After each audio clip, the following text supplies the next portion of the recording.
नमस्कार दोस्तों, आपके अपने YouTube चैनल एक बात कही में आपका स्वागत है। मैं राजेश चतुर्वेदी एक बार फिर हाजिर हूँ आपके सामने। दोस्तों, पिछले वीडियो में मध्य प्रदेश के बारे में ये कहा था हमने कि भाई भारतीय जनता पार्टी या लोग या उसके नेता इतना क्यों आश्वस्त हैं कि मतलब 19 साल की सरकार की जो एंटी इनकम्बेंसी है उसको जो है शिकस्त देने में अल्टीमेटली अंततोगत्वा भारतीय जनता पार्टी को कामयाबी मिल जाएगी। मतलब इतना भरोसा क्यों है, इतनी दम के साथ क्यों बोल रहे हैं? वो आपको जो आंकड़े बताए थे, लाभार्थी जो एक टर्म इजाद कर लिए भारतीय जनता पार्टी ने, एक नया वर्ग तैयार कर लिया है बीते 9-10 सालों में। और मध्य प्रदेश की बात करें तो शिवराज सिंह चौहान ने मुख्यमंत्री बनने के बाद वो जो 2006 में लाडली कन्या जो योजना शुरू की थी, तो वो सब आंकड़े बताए थे आपको किसानों के कि भाई इतने लाख, 85 लाख, 85 लाख किसान हैं और 45 लाख लाडली कन्याएं हैं। और लाडली लक्ष्मी योजना थी, वो 45 लाख वो हैं। और अभी जो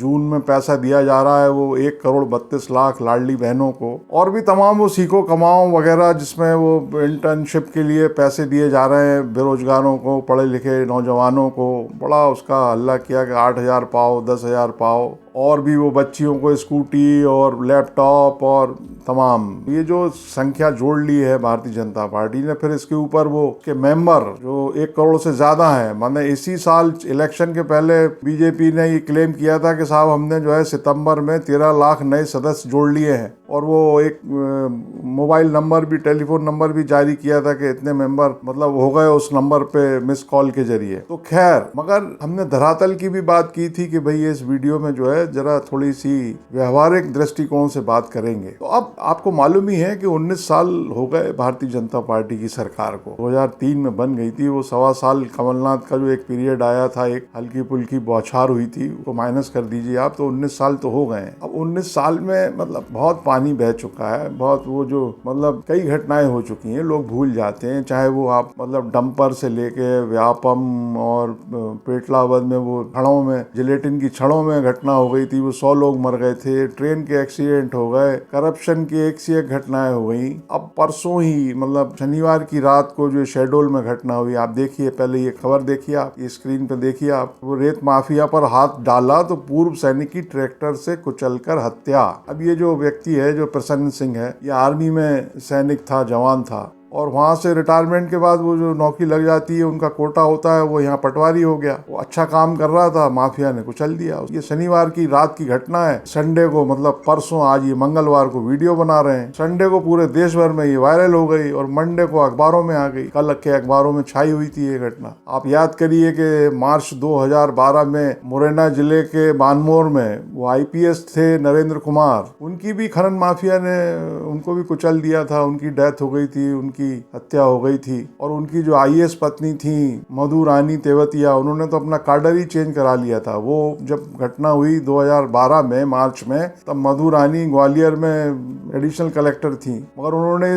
इतनी दुखी हो गई वो, और उन्होंने तमाम आरोप लगाए थे माफिया पर और सरकार पर, और अपना कार्डर बदलवा लिया था उन्होंने। वो अरुणाचल प्रदेश, गोवा, मिजोरम वाला और यूनियन टेरिटरी वाला कार्डर मिल गया था उनको। तो ऐसी मतलब अब 2015 में हुई, 2016 में हुई, 2018 होती ही रही हैं, हो रही हैं, और विपक्षी दल तमाम आरोप लगाते हैं, मगर चालू है काम। करप्शन में आए दिन कर्मचारी, अधिकारी पकड़े जाते हैं और बड़ी बड़ी खबरें, हेडलाइंस बनती है, मगर रुकता कुछ नहीं है, सब चल रहा है यथावत। तो सवाल वही है कि ये जो 19 साल की जो एंटी इनकम्बेंसी है, लोग चेहरों से आजिज आ चुके हैं, ऊब चुके हैं, उनको लगता है कि भाई अब बहुत हो गया, अब बदलाव होना चाहिए। इसको कैसे मात देती है भारतीय जनता पार्टी और उसका नेतृत्व? क्योंकि एंटी इनकम्बेंसी तो है, इससे तो कोई इनकार कर ही नहीं सकता है। और पूरे स्टेट में इस इलेक्शन में एक बदलाव का भाव था कि नहीं भाई, अब लोग कुछ वोकल भी थे, आदमी बताता नहीं है लेकिन वोकल भी दिखाई दिए कि नहीं अब बदलाव चाहिए, अब बहुत हो गया टाइप का था। और अगर ऐसा नहीं था तो फिर सवाल वही आता है कि भारतीय जनता पार्टी के केंद्रीय नेतृत्व ने, मतलब नरेंद्र मोदी और अमित शाह ने,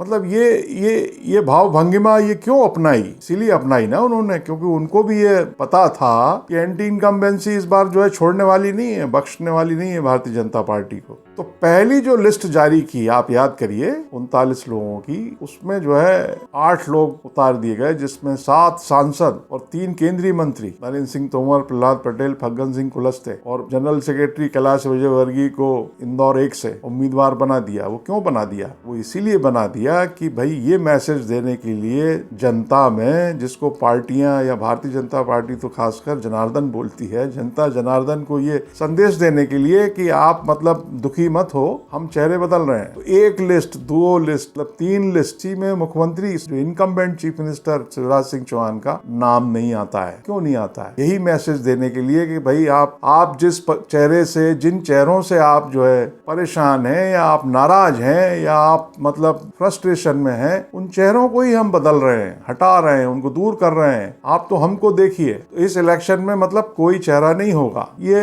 एक लाइन ली प्रधानमंत्री नरेंद्र मोदी ने और गृह मंत्री अमित शाह ने, क्योंकि अमित शाह के संपर्क में ही मध्य प्रदेश रहा। यहाँ की जो भारतीय जनता पार्टी की इकाई है वो अमित शाह के ही टच में रही। तो ये संदेश, क्लियर कट संदेश दिया। मगर चौथी लिस्ट में जो है मुख्यमंत्री शिवराज सिंह चौहान का नाम आ गया और इनकम्बेंट उनकी जो मतलब कैबिनेट के मिनिस्टर्स हैं उनके नाम आ गए। केवल 2 लोगों के नाम नहीं आए। एक तो उन्होंने मना ही कर दिया था इलेक्शन लड़ने से, यशोधरा राजे सिंधिया ने, और दूसरे ओपीएस भदौरिया जो सिंधिया गुट के हैं, उनका टिकट काट दिया गया। अब लेकिन सारों के नाम आ गए, सब चुनाव लड़ रहे हैं। और तो और जो पिछला इलेक्शन हार गए थे उनके भी नाम आ गए, पुरानों के आ गए, उम्र का भी कोई क्राइटेरिया नहीं। मतलब जो एंटी इनकम्बेंसी थी जिन चेहरों के खिलाफ, उनको फिर से मैदान में उतार दिया गया। अब ये चुनाव के परिणाम बताएंगे कि ये ऐसा करना ठीक था या नहीं था। मगर बात अब आगे बढ़ गई, सबके नाम आ गए और एक लिस्ट सबसे आखिर में आई, मतलब जो आखिर में आई उसमें 2 सीटें रोक ली गई थी, गुना की और विदिशा की। तो विदिशा से जब नाम मुकेश टंडन का घोषित हुआ, अब जो पिछला चुनाव 17,000 वोट से हार गए थे, तो भारतीय जनता पार्टी के ही एक कार्यकर्ता ने सोशल मीडिया पे पोस्ट लिखी है कि भाई उसने कटाक्ष किया, तंज किया। आप देखिए मतलब पार्टी की हालत की, उसने तंज किया कि भाई विदिशा का फैसला हो गया है, अब भाजपा जो है 200 सीट पार हो गई। विदिशा का फैसला होते ही भाजपा 200 पार। तो भी मुकेश टंडन कौन है? असल में ये मुकेश टंडन मुख्यमंत्री चौहान के बहुत नजदीकी व्यक्ति। मुख्यमंत्री चौहान की विदिशा कर्म भूमि है, जन्म भूमि है सीहोर जिले में जैत, और कर्म भूमि। वो सांसद रहे हैं, विधायक भी रहे वहां से, विदिशा से, और सांसद रहे। वो उनका कारोबार मतलब जो कमर्शियल खेती करते हैं वो विदिशा में है उनकी। तो टंडन मतलब मैनेजर है, उनको मैनेजर कहा जाता है, कोई बुराई बात की बात है नहीं, मैनेजर होना कोई बुरा थोड़ी होता है। तो उनको लेकिन टिकट मिल गया। तो जिस मुख्यमंत्री को पार्टी के केंद्रीय नेतृत्व ने ये लाइन ली थी कि भाई इनको हम अब घर बैठा रहे हैं, बाद में अमित शाह ने यह बयान भी दिया कि चुनाव के बाद भूमिका तय होगी शिवराज सिंह चौहान की और राजस्थान में वसुंधरा राजे सिंधिया की। कुल मिला के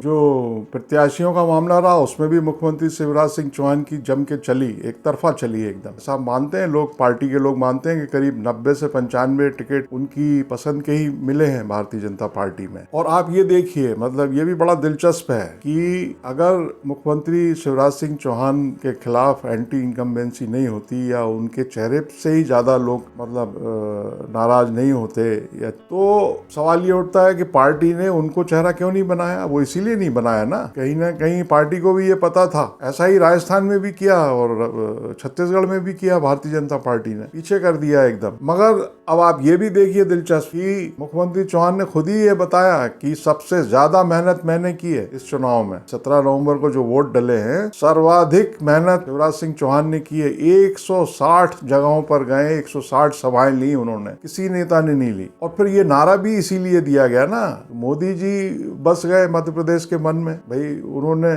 इसकी पड़ताल कर ही ली होगी कि अब हमको ही बसना पड़ेगा, तो वो नारा दे दिया कि मध्य प्रदेश एमपी के मन में बसे मोदी और मोदी के मन में एमपी। अब मोदी के मन में एमपी बसा है ये तो समझ में आ सकता है, लेकिन मध्य प्रदेश के मन में मोदी जी बसे हैं कि नहीं बसे हैं ये अभी तय होगा 3 दिसंबर को। लेकिन ये जो नारा दिया वो इसीलिए दिया क्योंकि उन्होंने देखा कि भाई मध्य प्रदेश के मन में जो है अब खुद को ही बसना पड़ेगा। शिवराज सिंह चौहान या किसी और नेता के बसने से बड़ा रिस्क है, तो वो बस गए। मगर सबसे ज्यादा मेहनत कौन कर रहा है? जिस व्यक्ति को बाहर कर दिया गया है वो सबसे ज्यादा मेहनत कर रहे हैं। वो शायद इसलिए कर रहे हैं क्योंकि उनपे कोई आक्षेप ना लगे। अगर नतीजा प्रतिकूल आता है तो आक्षेप उन पर ना लगे कि भाई आपने मेहनत नहीं की, दौड़ धूप नहीं की। अच्छा, पार्टी ने रोका भी नहीं उनको, पार्टी ने ये नहीं कहा उनको कि भाई आप ज्यादा मत दौड़ो क्योंकि आपके नाम से ही तो लोग मतलब मतलब बिचकते हैं या मतलब लोगों में आप मत जाओ, तो वो बेधड़क घूमे, क्योंकि वो ये मान के चल रहे थे कि भाई नेता तो वही है। और इसमें कोई शक भी नहीं है कि